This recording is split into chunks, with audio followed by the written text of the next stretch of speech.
Magandang oras mga katiyats, mga kababayan at lalo na dyan sa ating mga katiyats in abroad sa gitnang silangan. Sana ay nasa mabuting kalagayan kayo dyan. Ingat lamang at huwag lumabas kung hindi kinakailangan. Okay, so ang ating episode ngayon ay tungkol sa mga symbols ng diamonds na ibinao ng Hapon noong World War II. Ito yung mga giveaway, mga small stars ng diamonds na ibinao ng iba diyan ay nilagay sa mga butas ng malalaking bato. Kaya ito ngayon ang ating bigyan ng mga kahulugan, ang mga simbolo ng diamonds ng Yamashita Treasures. At bago tayo magpatuloy, shout out sa lahat ng aking mga subscribers at mga katiyats na nanonood ngayon at sa mga bago pa lamang, huwag kalimutan mag-subscribe. Okay, so mag-umpisa tayo dito sa parang number 7 na merong plus. Ito isang sign o symbol ng site na merong nakabaon na precious diamonds. So, ang ating lahat na symbols na narito ay pertaining to diamonds. Lahat ng ito ay ginagamit sa pagmarka ng mga nakabaon na diamonds, small stars man o big deposit. Okay, so ang mga diamonds ay kasama yan sa itong disenyo ng pagbaon ng emperor. Ang Imperial Treasure Site ay sorted yan, sorted. Pinagbubukod yung diamonds, pinagbubukod yung ibang precious stones, pinagbubukod ang coins, ang jewelries ay pinagbubukod din at ang hinahanap natin na gold bars ayun yung ibinaon ng napakalalim na naroon sa bunker. Ang bunker ay merong 30 meters na pinakamababaw hanggang 200 meters na yan, hanggang bedrock. Kaya ang tanging chance natin na makuha ay itong katulad ng mga diamonds na tinaguri ang giveaway. Giveaway lang ito ang mga diamonds kasi hindi naman yung isang truck. Yan ay isang box na mga diamonds. Hindi yan kalakihan kaya nga giveaway pero milyones ang halaga. Okay, so pangalawang simbolo ng diamonds ay ito. Kapag merong Y, nagsasabi yan na merong tunnel. So, malaki ito. Parang isa yata to sa Emperor Treasure Code. Itong narito. So, kung saan man to nakasulat na makita nyo, ang kagaya nito, ang site ay isang Emperor Treasure Site. Okay, so nasa tunnel siya sa loob. Diamonds. Kasi lahat ng science na narito ay para sa diamond. Ito ay literal na diamond talaga Okay, so itong mahaba ay yan yung pinaka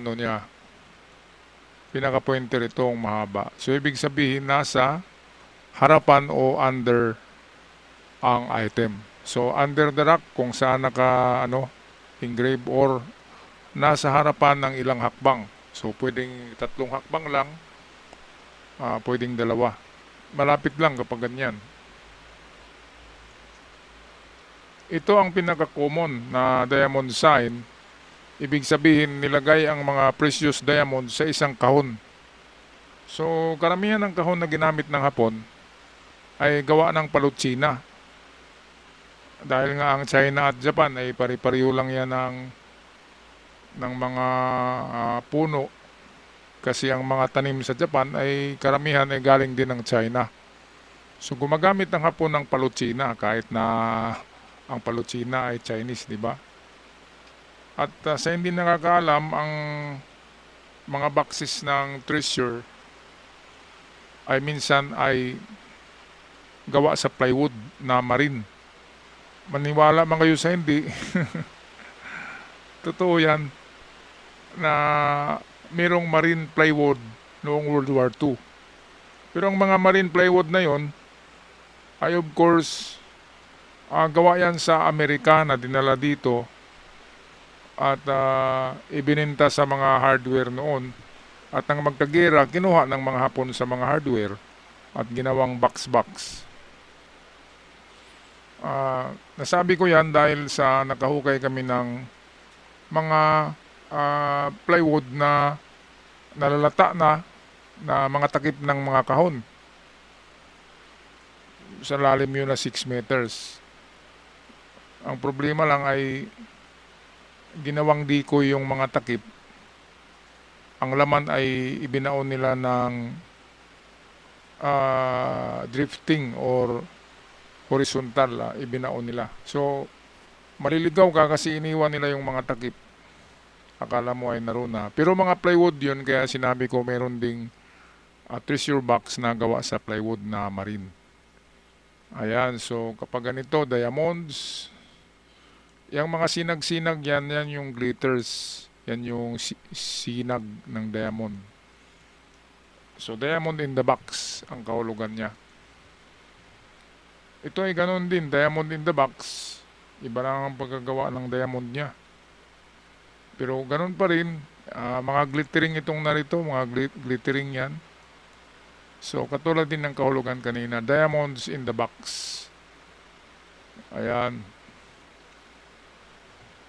So kapag nakita ito, kung saan man nakaukit, diyan lang yan malapit. Pwedeng sa loob ng inukita na bato, kung malaking bato. Pwedeng under at pwedeng harapan. Pwede ring likod, basta diyan lang yan na bato. Kaya karamihan ng treasure hunter na may pera ay backhoe ka agad ang gagamitin. Backhoein yung palibot ng bato. Lakihan ang diametro ng backhoe para hindi na mag-adjust sa pag-ukay. Diretso na yan, parang kasing laki ng swimming pool. Swimming pool ang laki ng open cut kapag gumamit kayo ng backhoe. Huwag yung dyan lang sa may bato. Kailangan perimeter talaga. Pwedeng 5 by 5 meters, yung ganong kalaki. Pwede na yun. Kapag may backhoe, pwedeng 6 din, 6 by 6 meters. Ayan yung maganda. Ay talagang tatamaan. Tatamaan talagang nakabaon ng mga kamuti. So itong box na parang sementeryo na may cross. Bunker to. Bunker sign yan. So ibig sabihin ay kasama sa bunker ang mga diamonds. So kung bunker, ibig sabihin marami. Meron akong narinig na nakahukay ng bunker na merong precious stones, gemstones at diamond. Sa ibaba daw yun ng bundok. Bundok na parang mayon volcano ang hugis. At sa pinaka baba nito, sa ground level, ay doon daw yung bunker. Parang ganito, drawing natin na. Ito yung bundok, ito yung ground. Okay, so merong old tree sa ibabaw. So pinuntahan ng mga hunter ang ibabaw, wala. Yun pala ay sa pinakasentro ng kahoy, ground level. At dito butasin siya sa ground level. Papunta sentro ng kahoy sa tuktok. Yun daw yung paraan ng paghanap nun. At ang natagpuan sa bunker ay grabe, sakusakong precious stones na galing Cambodia. Wala akong narinig na may diamonds basta ang dami-dami daw na sakusako na na mga precious stones. Katulad ng yung mga dikulay, mga opal, mga garnet, yung mga ganon. Pero emerald, wala kasing emerald sa Cambodia. Ang emerald ay nasa mahal kasi ang emerald, parang diamond din yan. Ang emerald ay nasa Africa yata. Malayo. Okay, so itong parang 7, ito yung nila parang sign ng giveaway. At ang 7 ay isa na ring lucky number for Japanese God of Fortune. Yung God of Fortune ng Hapon, 7 kasi yun. Kaya palaging nagkakabit ang number 7 sa mga treasure sign. Kagaya ng 7KD, 7KO, yung mga ganyan. Magtaka tayo, bakit may 7? Yan kasi ang the 7 Gods of Fortune. Ay, sinama nila sa mga codes or signs na ginawa ng Hapon. So ito nasa bunker. Ay, may jewelries pala oh. Or diamonds. So ito, nakita nyo, nakakabit na naman yung number 7 sa 8 eh. Ayan oh. So diamond, ang ganyan na 8.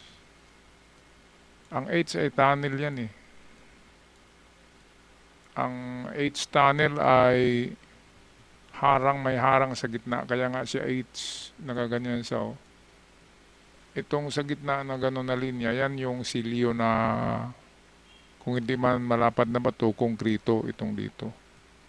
So ang tunnel ay closed or sealed by concrete or sealed by big rock.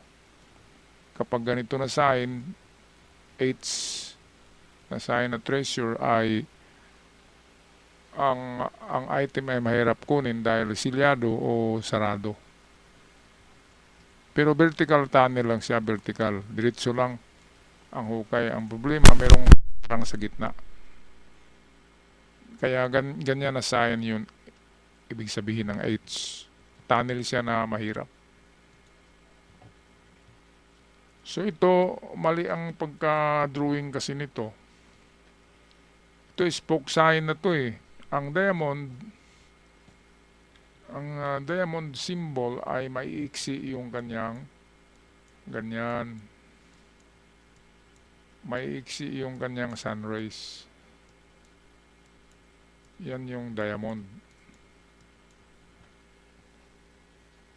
Meron ding isa niya na alternate, mahaba, and then maiksi, and then mahaba, then maiksi, mahaba, maiksi, mahaba.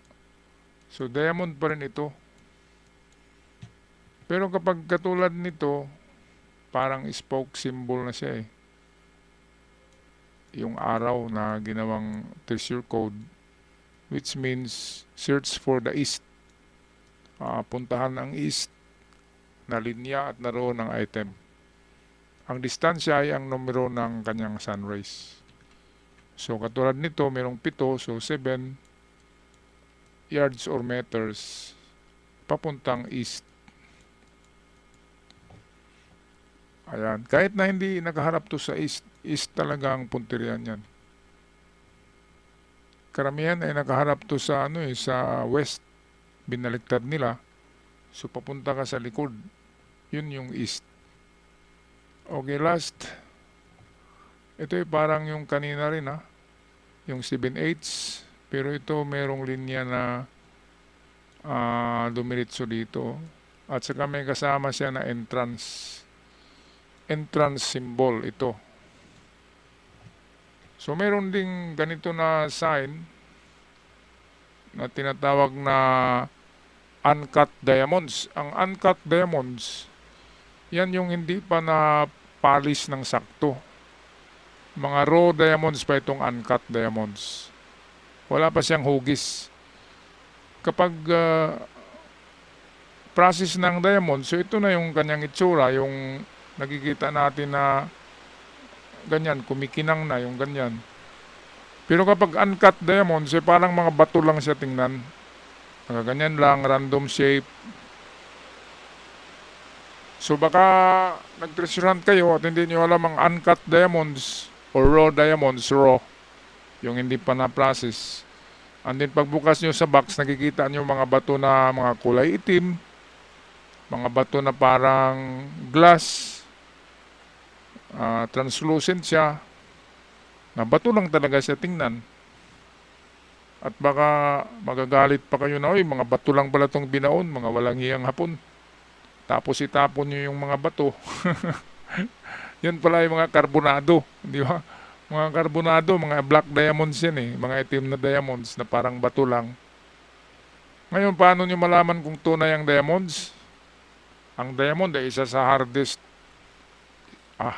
stone in the world eh, on earth. Di ba sa tunnel boring machine, TBM, yung malalaking tunnel boring machine, yung binabarina sa mga subway station ng tren, ang ang dulo ng drill bit na yun, ang drill bit nun ay 2 dipa ang laki, malaki talaga. Ang mga dulo nun ay mayroong mga diamonds. Kaya kahit mga bato ay kayang barinahin ng diamond eh.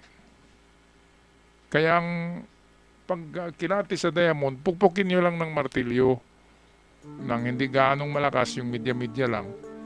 Kapag hindi nabasag, ay pwedeng diamond siya.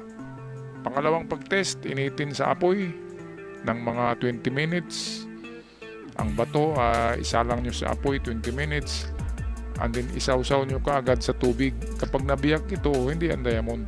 Yan ay bato. Ang diamond ay hindi nabibiyak sa init. Halimbawa, nagbabaga na yung diamond and then isawsaw mo sa tubig. Di ba kapag bato lang yun, mag-crack talaga yun. Ang diamond ay hindi.